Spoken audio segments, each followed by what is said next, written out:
Number 6. DUNKLEOSTEUS TERRELLI Devonian period. 380 million years ago. Picture the ocean floor. 20 meters down. Murky green water. An ammonite spiral shell, thick as your arm, crawling slowly across ancient sediment. Then shadows. Bone plates cutting through water like submarine armor. DUNKLEOSTEUS. 6 tons of evolutionary rage. Before forests covered the continents. Before any vertebrate could breathe air efficiently, the oceans were the only arena that mattered. And by this point, those oceans had developed a problem. Everything was wearing armor. Shells. Bone plates. Exoskeletons you couldn't bite through. Over millions of years, prey had basically turned themselves into living tanks. A 6-ton can opener with attitude.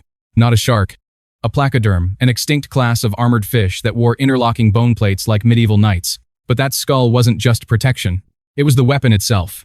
No teeth. Instead, the jaw edges were sharpened into blade-like surfaces. Every time the mouth closed, upper and lower plates ground against each other, maintaining razor-sharp edges for life. Self-sharpening biological scissors. The bite force over 5,000 newtons came from multiple hinges working like hydraulic leverage. And it was fast. Jaw closure, 50 milliseconds. Faster than you can blink. That speed created suction. Prey got pulled into the blades before they could react. The ammonite doesn't even see it coming. Jaws open. Close. Shell fragments drifting down like snow. For 20 million years, this design dominated completely.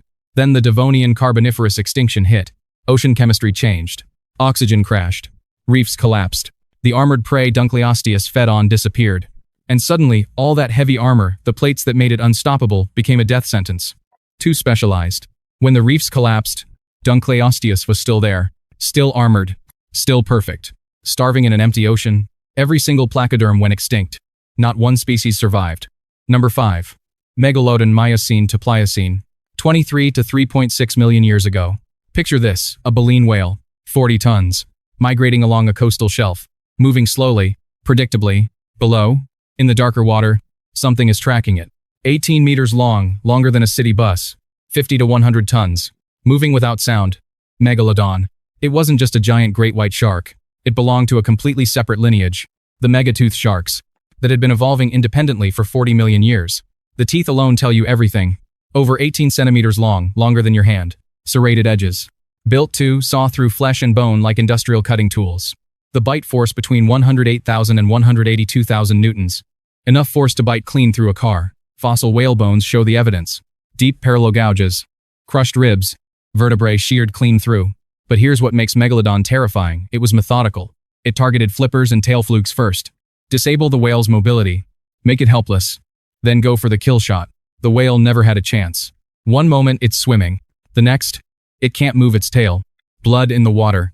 And Megalodon circling below. Patient. Waiting. For nearly 20 million years, this worked flawlessly. The oceans were warm. Baleen whales large. Relatively slow. Absolutely packed. With calories were everywhere.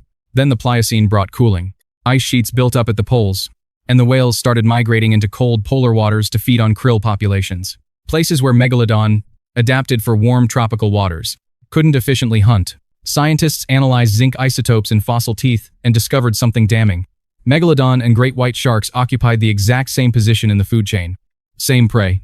2 apex predators, 1 shrinking food source. But the great white could survive on less. Its smaller body, 4 to 6 meters versus Megalodon's 18, needed dramatically fewer calories per day. It could follow whales into colder water. Megalodon didn't lose a territorial fight. It lost a war of efficiency. Imagine being the last one. Alone in warming water. The whales you've hunted your entire life gone north. You can feel something's wrong, but you don't understand what. You just keep swimming, waiting for prey that will never return. The ocean just moved on. Number 4. SARCOSUCHUS Imperator, Early Cretaceous. 112 million years ago. West Gondwana. Dawn at a river crossing. A herd of sauropods needs to reach the other side. They pause at the bank. Something in their DNA screams danger. They're right to be afraid. SARCOSUCHUS Imperator wasn't technically a true crocodilian, but the basic body plan was similar, just scaled up to ridiculous proportions. 12 meters long, longer than a school bus. 8 tons heavier than 2 elephants. The skull alone measured nearly 2 meters. The bite force exceeded 80,000 newtons, stronger than Tyrannosaurus rex. But that massive skull was long and narrow, shaped like a modern gharial's, perfect for fast snapping in water, but not reinforced to handle twisting forces, which means SARCOSUCHUS likely couldn't perform the death roll. The torsional stress would shatter its own jaws. So it had one strategy: bite down hard. Don't let go. Drag prey underwater. Use body weight to drown it. then consume in sections. Simple, brutal, effective. And it worked because Sarcosuchus controlled the one place every land animal had to visit: the water's edge. River crossings, drinking sites, wherever land met water. Sarcosuchus was waiting, motionless, patient, inevitable. For millions of years, this was unbeatable. Then mid-Cretaceous climate shifts dried up the shallow wetland systems across Gondwana. Rivers shrank, evaporated, and Sarcosuchus, too massive to migrate overland, too specialized for deep water ambush, had nowhere to go. As the rivers dried, Sarcosuchus didn't adapt. It just waited. At shrinking pools, waiting for prey that stopped coming. No descendants. Just absence. Number 3. Spinosaurus aegyptiacus, mid-Cretaceous. 95 million years ago, the Kem River system, murky water. Something massive gliding just below the surface. Silent, nearly invisible. Then explosion. A 15-meter dinosaur erupting upward. Jaws clamping down on a 2-meter sawfish. Spinosaurus aegyptiacus is the only dinosaur we know that evolved genuine semi-aquatic life. Not wading. Actually swimming. Hunting underwater. The skeleton proves it. Dense bones packed solid with mineral. That reduced buoyancy. Let Spinosaurus sink beneath the surface without effort.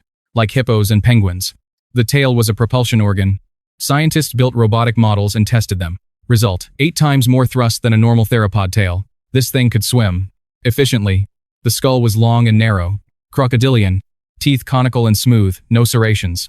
For piercing slippery fish and holding tight, tooth enamel chemistry confirms it. Spinosaurus ate fish. Large fish. Sawfish up to 8 meters. It had completely separated itself from terrestrial prey. But here's the twist: fossil evidence suggests Spinosaurus could hunt small dinosaurs on land when needed. It wasn't completely helpless. It had options. It just never used them. Because why would it? The Kem ecosystem was crowded with giant predators on land. Carcharodontosaurus, bigger than T-Rex. Deltadromeus, a swift pursuit hunter.